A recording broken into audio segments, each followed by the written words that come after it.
Hello, all out there to my dividend growth stock investing pals. It is Colby, the DGI Crab, and today, here on a Friday, I have the great privilege of answering a question that a viewer sent to me through email. You can email me your questions at dgicrab@yahoo.com. I will always respond to your question with an email, but if it's something that is going to require me to go a bit more in depth, with your permission, I will make a video response so we can throw it out there to the community. I can give you my 2 cents on the subject, and you all can as well down in the comments below, and we can help this viewer and each other become better dividend growth stock investors together. Now, my viewer did ask that I not include his name, so I just to kind of parsed through the back and forth conversation that we've had. I've taken out some key points. And we're going to go through what the viewer's scenario is, but what it kind of all boils down to, as you're going to see, is the viewer wants to know how to handle DRIP or dividend reinvestment with his lower yielding stock positions. Now, I will say I'm not a professional financial advisor, not licensed in any way. So please just consider this as entertainment and not direct professional financial advice. I'm just offering you my free opinion of what I would consider doing if I woke up in your shoes.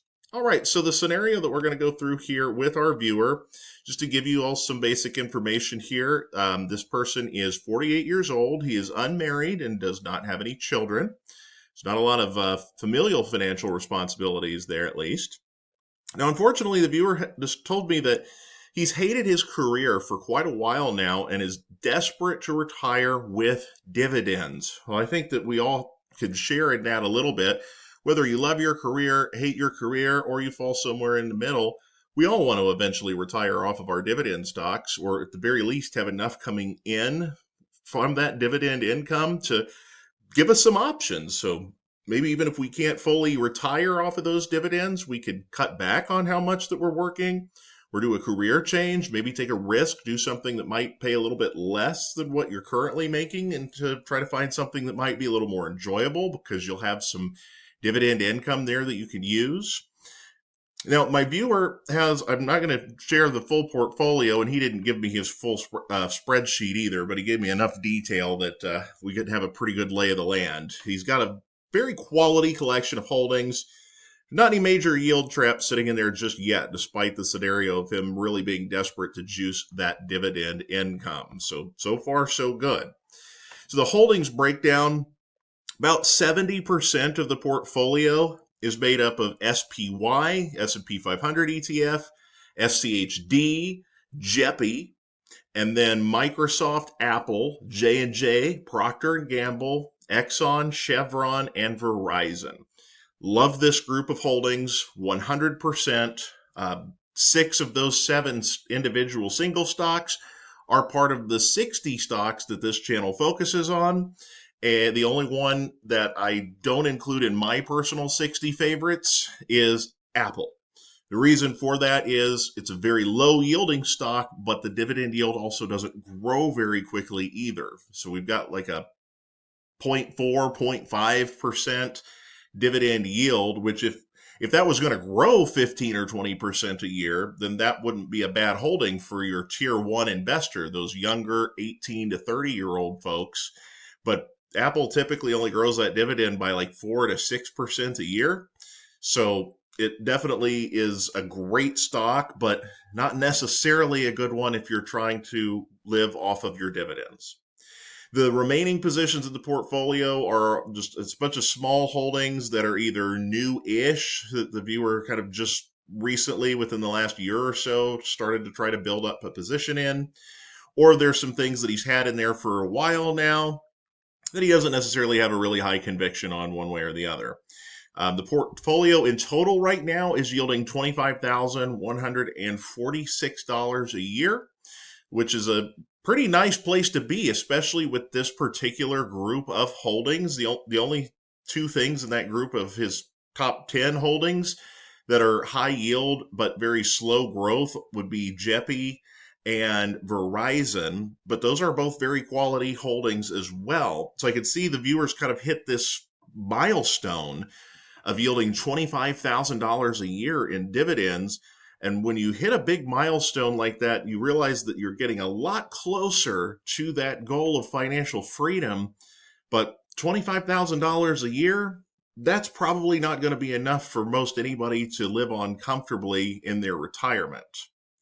So the question to be answered here, so the viewer basically wants to know, out of these three scenarios, what I think he should do. So he kind of lays it out here. Number one is jump the gun, move almost everything into high yielding ETFs and maybe a few stocks. Number two, stop the drip on low yielding stuff like SPY and Microsoft and use the money to buy more high yield. Or number three, keep emphasizing things as is, or keep things as is, but instead of emphasizing tier 3 style purchases, load up early on tier 4 things like SPY, JEPQ, Altria Group, Realty Income, etc. So for those of you who haven't been around here for very long, or if this is your first video of mine you're watching, I break my channel down into 60 stocks, but they're split into 4 separate categories or tiers. So tier 3 are stocks for the age 42 to 53-year-old investor. And what they typically do is collectively they're going to yield in the high 3s, maybe low 4s. And their annual dividend growth rate is going to be in the mid-single digits, between like 4 and 7% pretty consistently. SCHD, the Schwab Dividend ETF, is probably my favorite ETF for this age category as well. A lot of you are familiar with SCHD. You get like 3 to 4% yield, and the growth rate on SCHD's yield has just been fantastic. It's been double digits, 10% or better for quite a while now. So those would be the kind of things that I would emphasize in most any situation. If the viewer just said, hey, you know what, I'm getting a little bit impatient, but I love my job. I'm just really ready to get closer to financial freedom, I'd probably say, well, listen, your best case scenario here would be to just double down harder on your tier 3 stuff, because you don't want to sacrifice dividend growth entirely. Because once you do get to the point where you have retired and you are not dripping, you are not reinvesting those dividends, you want to continue to get raises year over year so you can keep up with, hopefully beat inflation, but at the very least keep up with it. Because what you don't want to have is a portfolio that's yielding really, really high and you're using all of the dividends to live off of, but it's barely growing, if at all. Might be a good position to be in year 1 of retirement, but you may get 10 years down the line and realize, wow, my budget keeps getting tighter and tighter. Things keep getting more and more expensive. Everyone's griping about the price of eggs, but it's a lot more than eggs right now that continue to be more and more expensive. Grocery shopping, getting expensive. Restaurants, very expensive. The price of cars, I mean, my gosh, just everything is really going up in value. So if you really sit down and think about this long term, you want to make sure that you have a collection of stuff by the time you're retiring that you could feel pretty comfortable is at least going to grow 4 to 6% a year in your retirement age, even though you might not be reinvesting dividends anymore. Now, if I'm putting myself in your shoes, viewer, because the very important aspect for you anyway, is you're really not happy in your current job. And I'm definitely sorry to hear that. If a career change or a job switch is not an option, then maybe explore why that is. Is it just the fact that the particular company that you work for, but not the actual position or work itself, is bringing you down? Or is it just the work in the field that you're in entirely? I would think that at age 48, you've still got a lot of good years of work left in you. And not because you have to necessarily, but because I think that eventually people do get bored and they'll need a sense of purpose. And if you're retiring before you even hit the age of 50, never to work again, you might end up feeling pretty down later on because you may not feel like you're doing much of anything to contribute to society or keep yourself involved socially or in your community or what have you. I don't know, like all the ins and outs of your social situation or things that you like to do in your pastime and all of that, but just something to keep in mind if you absolutely must. I think if I was that miserable in my career and I'd been there for a while, I'd probably be thinking about just looking for something else, even if it didn't pay as well. Because as I said earlier in the video, you can always pause your dividend reinvestment and start utilizing the dividends, at least in the short term, while you transition into something else. And if you end up taking a $10,000 or $20,000 a year pay cut as a result of that, well, you've got your dividends there to fill in the gap if you need to. Now, I would encourage you to do your absolute best not to rely on those dividends to supplement your lifestyle in that scenario if you can, but it is an option in the short term. And that's one of the great things about being a dividend growth stock investor.